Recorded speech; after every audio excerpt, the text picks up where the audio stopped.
Hello guys, good morning. Ayan, magbabarley ako uli.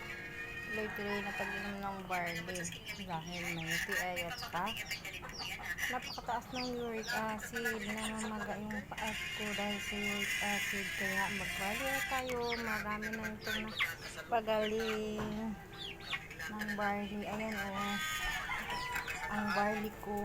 Ayan. Ayan. Malamig lang na tubig yung tinitimbla ko sa barley ko. Yan. Tuloy-tuloy tayong iinom ng barley para makaiwas tayo sa malaking gastusin sa ospital.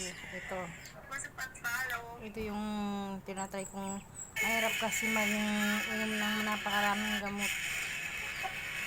Kaya ito susubukan natin yung barley. At nakasubok na talaga yung barley. Dahil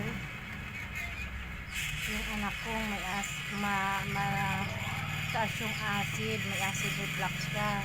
Ito lang nakapakalma sa kanya, ito lang ang nakapagaling sa kanya, yung barley. Yan, ngayon medyo okay na siya dahil sa barley na ininom niya.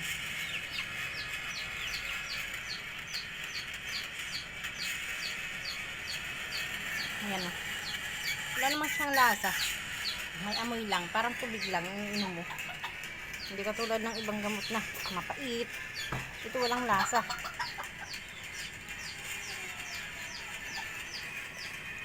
Nakakabusog pa siya pag inom mo. Hindi ka kaagad madaling gutumin. Ay, hala, naula. Nabuhos.